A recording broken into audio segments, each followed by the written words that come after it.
Hello everyone, welcome back to the channel. So let's get on to next current affair and that is on to labor law reforms.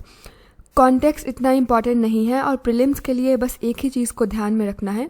Labour is a subject in the concurrent list of 7th schedule.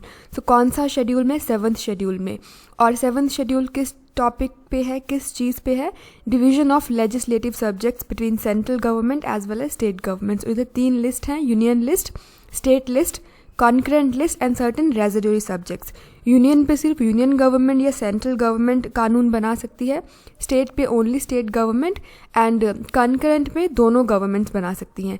और residuary again ऐसे subjects जो तीनों list में अभी नहीं है लेकिन in future आ सकते हैं, तो उन पे सिर्फ सेंट्रल गवर्नमेंट कानून बना पाएगी. तो लेबर कौन से लिस्ट में है? कंकरेंट लिस्ट में on to 7th schedule. That's it. Prelims के लिए यही ध्यान में रखना है. बाकी इधर इतना लंबा चौड़ा डिस्कशन किया है, that is not important, but just for the sake of covering will be covering that now. All right, तो कॉन्टेक्स्ट क्या है? कुछ स्टेट गवर्नमेंट्स ने बिकॉज ऑफ कोविड-19 टेम्पररीली कुछ लेबर लॉस का ऑपरेशन सस्पेंड कर दिया है.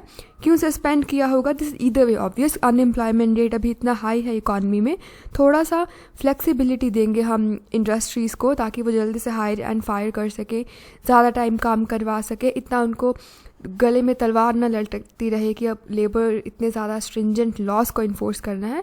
So context is either way very very obvious and it's not that important. Almost 44 labour laws हैं जो सेंट्रल गवर्नमेंट देखती है और 100 से ज़्यादा ऐसे लेबर लॉज हैं जो स्टेट गवर्नमेंट्स ने बनाए हैं लेबर के इशू को डील करने के लिए. और प्राइमरीली हम इसको 4 कैटेगरीज में डिवाइड करते हैं जितने भी लेबर लॉज हैं. अभी ये 4 कैटेगरीज हैं, इनके अंदर अलग अलग लॉज हैं, बट हमको पता है गवर्नमेंट ला रहा है एक लेबर कोड. 4 कोड्स हैं बट अभी वो इम्प्लीमेंट इफेक्चुएट नहीं हुए हैं. So let's not deviate now. पहला है कंडीशंस ऑफ वर्क. इसको कौन देखेगा? Factories act 1948, contract labour regulation and abolition act 1970. Wages and remuneration को कौन सा कानून देखेगा? Minimum wages act 1948 and then payment of wages act 1936. Social security के लिए हमारे पास एक और कानून है including employees provident fund act 1952 and workmen's compensation act 1923. काम तो औरतें भी करती हैं लेकिन इधर वर्कमेंस लिखा है, तो मे बी अब नया कोड आएगा तो वो जेंडर न्यूट्रल रहेगा language. Employment security and industrial relation के लिए कौन सा है? Industrial disputes act 1947.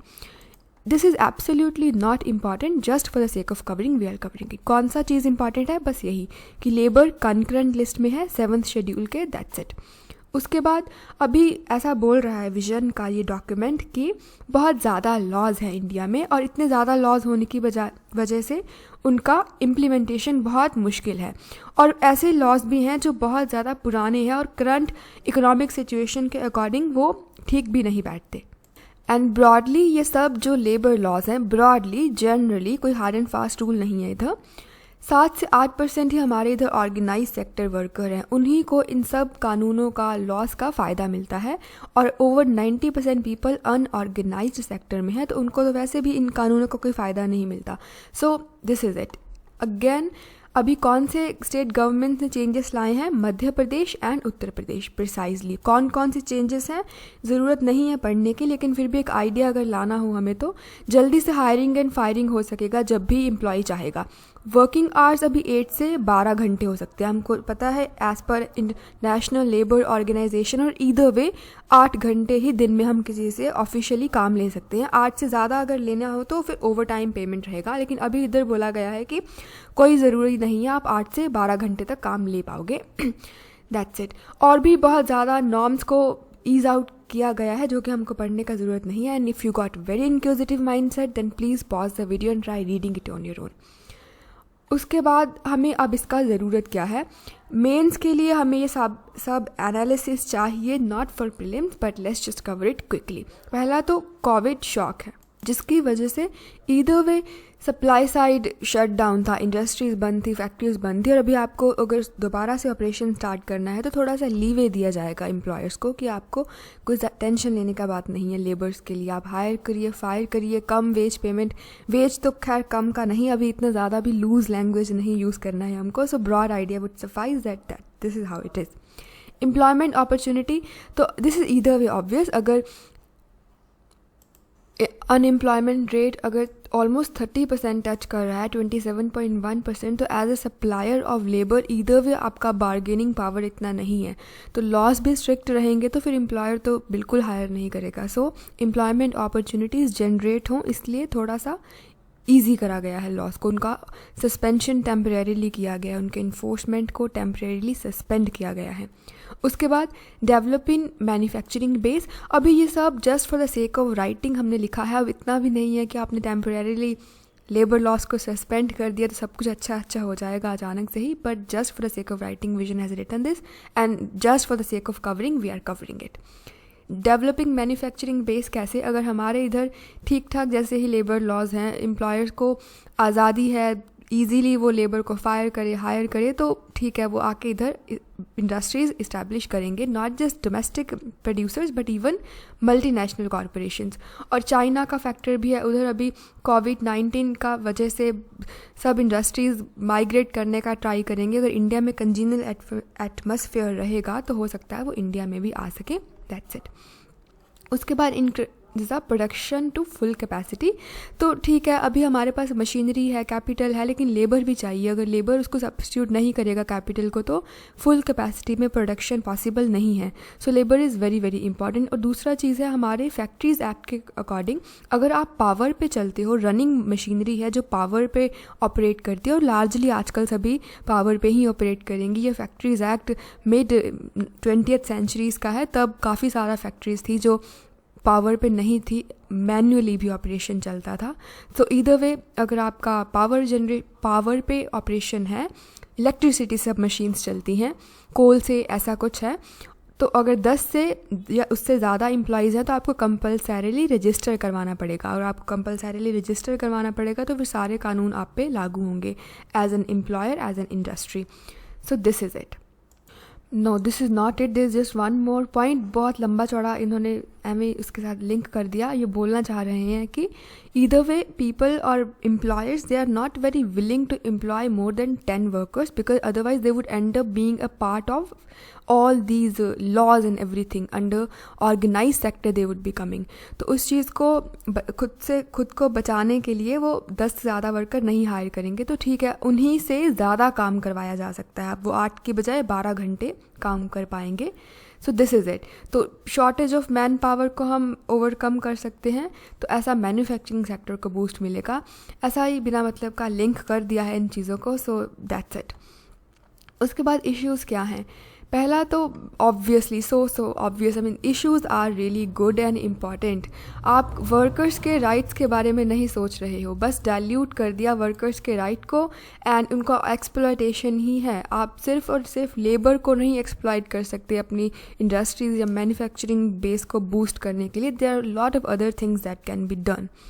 उसके बाद उनका एजिटेशन और एक्टिविज़म भी रहेगा, this is either way obvious. और इनफैक्ट 10 सेंट्रल ट्रेड यूनियंस ने तो इंटरनेशनल लेबर ऑर्गेनाइजेशन में ये कंप्लेन भी लॉन्च कर दी है, बिकॉज आप ILOs के अकॉर्डिंग एंड ईदर वे हमारे इंडियन लॉज के अकॉर्डिंग भी, जो कि खैर अब स्टेट गवर्नमेंट ने डाइल्यूट किए, बट इन जनरल एक दिन में 8 घंटे से ज़्यादा काम नहीं ले सकते।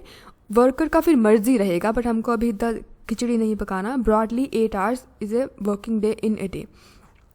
और तो कुछ कन्वेंशंस हैं ILOs की, और जैसा कि right to freedom of association है, कौन से कन्वेंशन के अंडर कन्वेंशन 87 और कन्वेंशन 98 है, जिसके according right to collective bargaining है। अब रट्टा लगाने वाली बात है, लास्ट ईयर 2018 में एक ILO 2 इनफैक्ट पूछ लिया था उनका प्रॉपर नाम कौन सा कन्वेंशन है, वो भी ऐसे ही कुछ था।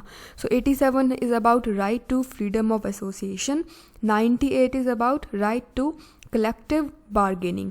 बी थोड़ा सा 8 के जैसा लगता है, तो हम ऐसा याद कर सकते हैं कि ये 98 है, बट फिर 87 भी हो सकता है, तो just come up with any of your own shortcut. रट्टा लगाना है ILO 87 freedom of association, ILO 98 collective bargaining, that's it. ILO ने फर्दर, ऑब्वियसली वो इंटरनेशनल लेबर ऑर्गेनाइजेशन है, तो वो लेबर लॉस का डाइल्यूशन के लिए अगेंस्ट ही बोलेगा। तो उसने डीप कंसर्न जाहिर किया है और उन्होंने प्राइम मिनिस्टर को रिक्वेस्ट की है कि आप कुछ सेंट्रल गवर्नमेंट लॉ लेके आए, बिकॉज कंकरेंट सब्जेक्ट है तो उस पार्लियामेंट लॉ बना सकती है। तो अगर स्टेट ने डाइल्यूट कर भी दिया है तो पार्लियामेंट को आप बोलिए कुछ करिए। ये इंपॉर्टेंट है। आर्टिकल 253 के अंडर पार्लियामेंट को पावर है कि वो किसी भी स्टेट सब्जेक्ट के ऊपर भी लॉ बना सकती है। To do what? To implement international agreements. This is very very important. एक डेडिकेटेड मेंस में क्वेश्चन आ सकता है कि ऐसे कौन से प्रोविजंस हैं जिनके अंडर पार्लियामेंट स्टेट सब्जेक्ट्स पे भी लॉ बना सकती है। 4-5 हैं, उनमें से ये भी एक है। Article 253, parliament having the special power to legislate and pass laws in order to implement international agreements. Very very important. उसके बाद अब ये भी इधर वे ऑब्वियस है कि इतना लेबर लॉज रिफॉर्म्स में लिमिटेड इम्पैक्ट ही रहेगा, क्योंकि स्पेशल इकोनॉमिक जोन्स में देखा गया जिधर ऑलरेडी बहुत ज़्यादा फैसिलिटीज़ हैं, लेबर लॉज बहुत फ्लेक्सिबल हैं, तब भी उधर मैन्युफैक्चरिंग बेस या एम्प्लॉयमेंट में कुछ ज़्यादा इम्प्रूवमेंट हुआ नहीं। फिर एक वी.वी. गिरी नेशनल लेबर इंस्टीट्यूट है, उसने स्टडी किया कि ये जो स्टेट्स हैं जिधर लेबर लॉज में अमेंडमेंट किया गया है, तो ऐसा नहीं है कि उनका इन्वेस्टमेंट बेस बढ़ गया, उनका इंडस्ट्रियलाइजेशन हो गया या बहुत ज़्यादा जॉब क्रिएशन हो गया। सो प्रैक्टिकली कुछ फिजिबल टेंजिबल रिजल्ट सामने आया नहीं। उसके बाद this is something important for prelims कि जो वर्ल्ड इकोनॉमिक फोरम है वो ग्लोबल कंपैटिटिवनेस इंडेक्स निकालता है, जिसमें इंडिया का रैंक है 58th। चाइना का क्या है? इंडिया से कम है, 62nd। तो प्रीलिम्स के लिए तो बस रट्टा लगाना है। Global competitive index is released by world economic forum और इंडिया का रैंक है 58th। लेकिन ये पॉइंट ये निकल के आता है कि अगर इंडिया का रैंक चाइना से अच्छा है, स्टिल चाइना के लेबर लॉज हमसे फ्लेक्सिबल हैं। तो अगर लेबर लॉज फ्लेक्सिबल बनाने से सब कुछ अच्छा होता तो चाइना का रैंक हमसे अच्छा होता। China should be ahead of us, but China's rank is 62nd and India's is 58th। तो बस यही है, लंबा चौड़ा एनालिसिस कर रखा है कि सिर्फ लेबर लॉज में रिफॉर्म लाने से कुछ नहीं होगा, बिकॉज अगर कुछ होता तो फिर चाइना के ऑलरेडी फ्लेक्सिबल लेबर लॉज हैं तो वो हमसे आगे होता, बट वो नहीं है। That's it. और उसके बाद लास्ट पॉइंट है कि शैलो स्कोप ऑफ रिफॉर्म्स। आप बस लेबर को कैसा एम्प्लॉयमेंट देना है, कितने घंटे काम करवाना है, इससे पूरा इकॉनमी का कल्याण नहीं कर सकते और बहुत ज़्यादा चीज़ें करनी पड़ेंगी। बस यही है। Either way, we know when it comes to improving your manufacturing base, we have to undertake lot of improvement, not just in labor sector, but there are many other sectors. But let's just not deviate. I'm sure we either way know what those reforms or those sectors are. इधर बस layoffs के बारे में लिखा है, retrenchment के बारे में लिखा है। Broad idea would suffice कि layoffs जो हैं वो एक temporarily आप जॉब से किसी इंसान को निकाल रहे हो, बिकॉज इधर या तो आपके पास पैसा नहीं है उसको देने के लिए, या भी थोड़ा डिमांड कम है, आपको प्रोडक्शन नहीं करना। पर जैसा ही वो लेइंग ऑफ पीरियड ख़त्म होगा तो वो इंसान फिर से जॉब करने आ सकता है। रिट्रेंचमेंट है जो परमानेंटली आप टर्मिनेट कर रहे हो उसका कॉन्ट्रैक्ट, तो फिर वो वापस जॉब पे नहीं आएगा। That's it. वे फॉरवर्ड क्या है? बड़ा सिंपल सा ही वे फॉरवर्ड है कि हमको ओवरऑल बिजनेस इन्वायरमेंट को प्रमोट करना है और बस कॉम्प्रिहेंसिव इंटीग्रेटेड लीगल फ्रेमवर्क बनाना है और एक यूनिफॉर्म डेफिनेशन देना है इंडस्ट्री को, वर्कर को, एम्प्लॉय को।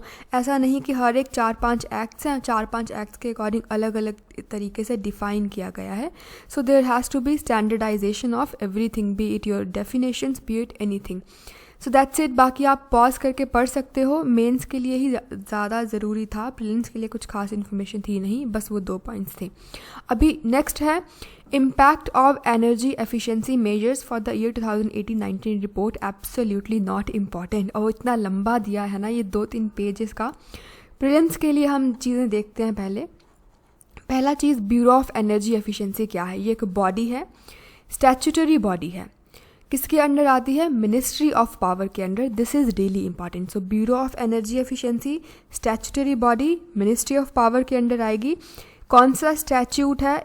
Energy conservation act 2001। इसका काम क्या है? बस एनर्जी एफिशिएंसी के लिए है तो एनर्जी एफिशिएंसी ही बढ़ाएगी, उसके लिए जो भी करना पड़ेगा तो ये करेगी। प्राइमरी ऑब्जेक्टिव क्या है? reducing the energy intensity of the Indian economy. There is a difference between energy efficiency and energy intensity. Energy intensity मतलब आपको एक यूनिट आउटपुट प्रोड्यूस करने के लिए कितना यूनिट एनर्जी का चाहिए, तो ऑब्वियसली कम यूनिट ऑफ एनर्जी ही चाहिए। Energy is our cost of production. हमको इतना ज़्यादा over 80% of energy needs we import, तो इन एनर्जी इंटेंसिटी हमको कम करना है बट एनर्जी एफिशिएंसी को बढ़ाना है। This is really simple, I think this is enough and either way was simple. तो बस यही प्रीलिम्स के लिए इंपॉर्टेंट है। 3-4 चीज़ें और इम्पॉर्टेंट हैं बट हम इसके अकॉर्डिंग ही प्रोसीड करेंगे, नहीं तो फिर गड़बड़ हो जाएगा। It will be difficult for me to track what I am teaching. तो कॉन्टेक्स्ट यही है कि एक रिपोर्ट पब्लिश की गई है जिसका नाम है impact of energy efficiency measures for the 2018-19। इतना लंबा सारा इसका नाम है। किसने रिलीज़ किया है? ब्यूरो ऑफ एनर्जी एफिशिएंसी ने। ये क्या है? बॉडी है, हमने देख लिया इसको, जो कि इम्पॉर्टेंट था for prelims. Bureau of energy efficiency हर साल स्टडी कंडक्ट करवाती है और अभी ये जो रिपोर्ट है इसमें क्या दिखाया गया है? इसमें बस यही दिखाया गया है कि हमारा एक्चुअल कंजम्पशन क्या है, और अगर हमने एनर्जी एफिशिएंसी की तरफ ध्यान नहीं दिया होता तब हमारा एनर्जी कंजम्पशन कितना आता। That's it. Just for the sake of making an example हम ऐसे समझ सकते हैं कि आपने घर में CFL की बजाय, नो CFL नहीं, CFL तो अच्छा है, पहले जो CFL से पहले जो बल्ब आते थे पीले पीले कलर के, वो बल्ब की बजाय भी अगर आपने CFL लगाया या LED लगाया तो कितना एनर्जी में सेविंग हुआ। अगर वो पुराना वाला पीले जैसा बल्ब होता तो कितना यूनिट्स एनर्जी कंजम्पशन का होता, और अभी CFL लगाने से कितना हुआ, तो दोनों में कितना गैप है। That's it. ये हमने बस ऐसे घर का एग्जाम्पल लिया बट इधर हम पूरा इकोनॉमी का बात कर रहे हैं। बाकी तो देखते हैं अब इधर क्या लिखा है। ओवरऑल ऑब्जेक्टिव क्या है इस स्टडी का? यही देखना कि एनर्जी एफिशिएंसी का क्या इम्पैक्ट रहता है। Again not important. Energy efficiency measures a background. पहले हमने एनर्जी कंजर्वेशन एक्ट 2001 पास किया, उसके अकॉर्डिंग फिर हमने ब्यूरो ऑफ एनर्जी एफिशिएंसी बनाया जिसको हम स्टैट्यूटरी बॉडी बोलते हैं। उसके बाद हमने एक national mission for enhance energy efficiency launch किया। उसके बाद इधर दिया है एक टेबल, और इस टेबल में जो भी इंफॉर्मेशन गिवन है उन सब पे एक डेडिकेटेड वीडियो बन सकती है। For example perform, achieve and trade. अगर हम चाहते हैं कि एनर्जी एफिशिएंसी की तरफ जाना है तो इंडस्ट्री सेक्टर वाइज हमने क्या क्या स्टेप्स लिए। तो लार्ज इंडस्ट्रीज़ में क्या फंडा है? आप परफॉर्म करिए, आप अपना एनर्जी इंटेंसिटी कम करिए, आपको एक पेपर दिया जाएगा, उसको आप ट्रेड कर सकते हो, उसके बदले में आपको पैसा मिल जाएगा। तो that's how government is incentivising large industries to opt for certain energy efficient means of production. लेकिन इतना सफिशेंट नहीं है। अगर परफॉर्मेंस, अचीव एंड ट्रेड पे क्वेश्चन आएगा तो फिर मिनिस्ट्री क्या है, कब लॉन्च हुआ, क्या करती है, बहुत ज़्यादा होगा। लेकिन इधर वो दिया नहीं है अभी, सो हम बस मोटा मोटा मेंस के लिए अगर इधर उधर पॉइंट्स डालने पड़े वो देख लेते हैं। Otherwise it's not gonna help us in our prelims in any way. तो लार्ज इंडस्ट्रीज़ के लिए परफॉर्मेंस, अचीव, ट्रेड है। अगर हम डोमेस्टिक बिल्डिंग का बात करें तो इको निवास है, रेजिडेंशियल लेबलिंग है। उसके बाद अगर हम ट्रांसपोर्ट सेक्टर का बात करें तो फेम इंडिया स्कीम है। अगर हम कमर्शियल बिल्डिंग का बात करें तो बिल्डिंग एनर्जी एफिशिएंसी प्रोग्राम है, BEE स्टार रेटिंग प्रोग्राम है, एंड दैट्स इट। इतना टेंशन लेने का बात नहीं है। These things are not very important for mains, because mains के लिए बहुत ज़्यादा एनालिसिस हम करेंगे बाद में। प्रीलिम्स के लिए इतना सफिशिएंट वैसे भी नहीं है, because we have to have a complete hold over each and every scheme. That's it. उसके बाद हमको why we need to focus on energy efficiency, I mean either way it's so obvious. पहला तो high growth and energy demand prospects. तो हमारा India में 80% हम अपनी एनर्जी नीड्स को इंपोर्ट करते हैं, तो हमें तो बिल्कुल इस चीज़ का ज़रूरत है। Import dependence can increase the vulnerability. Either way, I don't think we really need to explain this. Inequity in access. इधर बस यही है कि एक तो एनर्जी रिसोर्सेज नेचर ने ही सबको बराबर नहीं बांटे। शेल गैस किधर मिलेगी, किधर नहीं मिलेगी। हिस्टोरिकली ऑयल जो है वो गल्फ नेशंस में है, इंडिया में नहीं है। ब्रॉडली मेजर चंक जो है उसका, तो इनइक्विटी इन एक्सेस है। अगर हम रिसोर्सेज को नहीं बना सकते तो एटलीस्ट हम उनके यूज़ को कम कर सकते हैं। सो दिस इज़ इट। अब ये चीज़ इंपॉर्टेंट है। इंडिया जो है 3rd लार्जेस्ट एनर्जी कंज्यूमर है वर्ल्ड का। फर्स्ट है USA, सेकंड है चाइना, थर्ड है इंडिया। और growth rate of energy consumption में इंडिया का रैंक नंबर 1 है. This is not very important but this is definitely important that India is the third largest energy consumer. First is USA and the second is China. उसके बाद cost benefit का भी अगर हम बात करें तो एनर्जी एफिशिएंसी से हमको अपना इलेक्ट्रिसिटी डिमांड मीट करने में हेल्प होगा. Again this is something that is so obvious either way. India का क्लाइमेट कमिटमेंट को अगर हमको अचीव करना है तब भी हमको एनर्जी एफिशिएंसी की तरफ जाना होगा. और क्या है commitment? Now this is important. India ने नेशनली डिटर्मिन्ड कॉन्ट्रीब्यूशन में क्या टारगेट दिए हैं? पहला तो ये खुद हर एक नेशन देगा, कोई बाहर से इम्पोज नहीं कर रहा है. इंडिया का मर्जी है, वो ज़्यादा भी दे सकता था, कम भी दे सकता था. इंडिया ने क्या दिया है? हमें 2030 तक GDP का एमिशन इंटेंसिटी 30 से 35% कम करना है. कौन से लेवल का? 2005 के लेवल्स का. Now each and every point of this statement is important. 2030 तक कम करना है. 2005 के लेवल से कितना? 33 to 35% क्या कम करना है? Emission intensity of GDP. That's it. उसके बाद India is marching on the path of energy transition. Energy efficiency will be central to this transition process. That's it. It is necessary to reduce the heavy pollution. This is either way obvious, and it is foundation for various government projects. For example, National Action Plan on Climate Change, Smart City Projects, Amrut, Deen Dayal Upadhyay, Gramin Jyoti Yojana, Saubhagya National Smart Grid Mission, Kusum, etc. etc. Again, not important for our prelims. इतना सब enough नहीं है. एक scheme को अच्छे से cover करने पे ही बात बनेगी. All right. अभी इस वाले रिपोर्ट में ऑन ए रिलेटिव बेसिस ये चीज़ इंपॉर्टेंट है, और कुछ पे इंपॉर्टेंट नहीं था तो रिलेटिवली ये इंपॉर्टेंट है, अदरवाइज़ तो ये भी नहीं. क्या? जो सेक्टर वाइज एनर्जी सेविंग सबसे ज़्यादा किधर हुआ है? तो इंडस्ट्रीज़ ने ओवरऑल सबसे ज़्यादा एनर्जी सेव किया है. लेकिन अगर हम सिर्फ इलेक्ट्रिसिटी एज ए एनर्जी का बात करें तो वो डोमेस्टिक सेक्टर में सबसे ज़्यादा सेव हुआ है. Energy is a very broad concept that includes crude oil and that definitely includes petroleum, coal and diesel and everything. लेकिन अगर हम सिर्फ इलेक्ट्रिसिटी का बात करें तो डोमेस्टिक ने सबसे ज़्यादा सेव किया, ओवरऑल एनर्जी में इंडस्ट्रीज़ ने. And again this is not important. तो बस दैट्स इट. एनर्जी एफिशिएंसी से हमको कॉस्ट में भी कमी आएगी और हमारा पोल्यूशन भी नहीं होगा, तो दोनों तरफ से फ़ायदे हैं. कंक्लूजन में हम बहुत नॉर्मल जैसा चीज़ है जो कि आप पॉज करके पढ़ सकते हो, because there is nothing for me to explain anything here. एक चीज़ है जो BEA ने लॉन्च किया है, ब्यूरो ऑफ एनर्जी एफिशिएंसी ने, national strategy plan to do what. ये उन्नति करके लॉन्च किया है. अब उन्नति बहुत ज़्यादा है. अभी इधर $N है और E है. तो अगर UPSC पूछ ले उन्नति क्या है तो पहले तो स्पेलिंग पे ध्यान रखिएगा. इसे N है और E है, जिसका फुल फॉर्म है unlocking national energy efficiency potential. अभी ये क्या है? इसका एब्रीवेशन से ही, इसका फुल फॉर्म से ही क्लियर है. हमको एनर्जी एफिशिएंसी के पोटेंशियल को अनलॉक करना है. कैसे अनलॉक करना है? ये सारी स्ट्रैटेजीज़ हैं. फेवरेबल रेगुलेशंस होनी चाहिए. एग्रीकल्चर में, बिल्डिंग में, इंडस्ट्री में, ट्रांसपोर्ट में इंस्टीट्यूशनल फ्रेमवर्क चाहिए. अवेलेबिलिटी ऑफ फाइनेंस चाहिए. और क्या चाहिए? नोडल एजेंसी चाहिए. सेटिंग स्टेट वाइज टारगेट चाहिए. स्टेक होल्डर्स इंगेजमेंट चाहिए. And blah blah blah. बहुत ज़्यादा चीज़ें हैं which are not important, but then this is how it is. So we are done. कुछ भी खास इंपॉर्टेंट नहीं था. ब्यूरो ऑफ एनर्जी एफिशिएंसी क्या है? ये बॉडी स्टैच्यूटरी है, एग्जीक्यूटिव है, कॉन्स्टिट्यूशनल है, तो स्टैच्यूटरी है डेफिनेटली. बस ये वाला एक टेबल ही इधर इंपॉर्टेंट था, ये वाला ब्यूरो ऑफ एनर्जी एफिशिएंसी का. That's it. बहुत ज़्यादा किस्मत ख़राब हुआ तो ये रिपोर्ट का नाम आ सकता है impact of energy efficiency measures for the 2018-19 report. Annual publication है, ब्यूरो ऑफ एनर्जी एफिशिएंसी के लिए है. काउंटर फैक्चुअल चीज़ों को चेक करता है कि अगर ऐसा होता तो क्या होता, अगर हमने एनर्जी एफिशिएंसी इक्विपमेंट नहीं लगाए होते तब हमारा कंजम्पशन कितना रहता और अभी कितना है. सो दैट्स इट. ये भी हो गया. अभी लास्ट की तरफ चलते हैं, which again is not very difficult. बस 2 ही चीज़ें इंपॉर्टेंट आई था. पहला तो एनर्जी ट्रांजिशन इंडेक्स रिपोर्ट कौन निकालता है? World economic forum.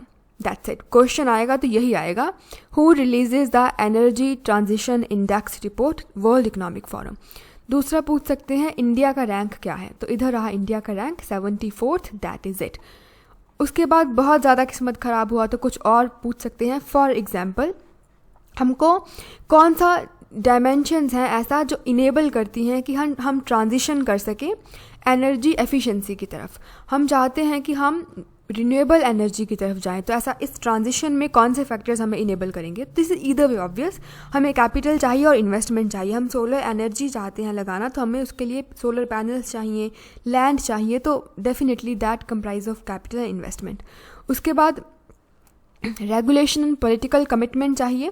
पहला टाइम था जब हम न्यूक्लियर एनर्जी में बहुत ज़्यादा इंटरेस्टेड थे, अभी जब से गवर्नमेंट चेंज हुआ तो हमने सोलर एनर्जी को पुश किया, तो political commitment plays a very big role here. उसके बाद इंस्टीट्यूशंस एंड गवर्नेंस चाहिए, इंफ्रास्ट्रक्चर चाहिए, इनोवेशन चाहिए, बिजनेस इन्वायरमेंट चाहिए, ह्यूमन कैपिटल चाहिए। हमारे पास ह्यूमन कैपिटल का कमी है, in terms of skilled manpower का कमी है, और कंज्यूमर का पार्टिसिपेशन चाहिए। अब सोलर एनर्जी हमने बना दिया लेकिन कोई खरीद ही नहीं रहा, तो फिर वो भी गलत हो जाएगा। एनर्जी सिस्टम स्ट्रक्चर चाहिए। So this is it, these are all enabling dimension, these are either way very very obvious to us.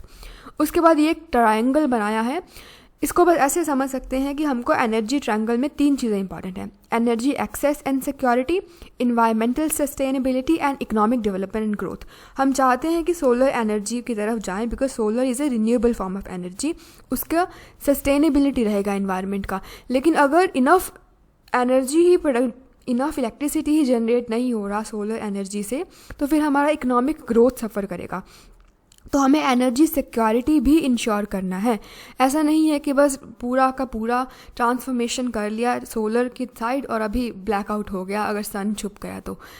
Sustainability चाहिए, इन्वायरमेंट सस्टेनेबिलिटी चाहिए, एक्सेस टू एनर्जी चाहिए, सिक्योरिटी चाहिए, तभी हमारा इकोनॉमिक डेवलपमेंट ग्रोथ रहेगा। सो balance चाहिए सब फॉर्म ऑफ एनर्जी में, be it renewable be it non renewable, that's it. So this is it, but just for the sake of covering हम कवर कर लेते हैं। सो एनर्जी ट्रांजिशन इंडेक्स क्या है? 40 इंडिकेटर्स पे है, 115 कंट्रीज़ का है। कितना स्पीड और डायरेक्शन की तरफ हम एनर्जी ट्रांजिशन की तरफ जा रहे हैं? हम चाहते हैं रिन्यूएबल से नॉन रिन्यूएबल से रिन्यूएबल की तरफ जाएं, तो हमारा डायरेक्शन क्या है और हम कितना स्पीड से जा रहे हैं? सो दैट्स इट।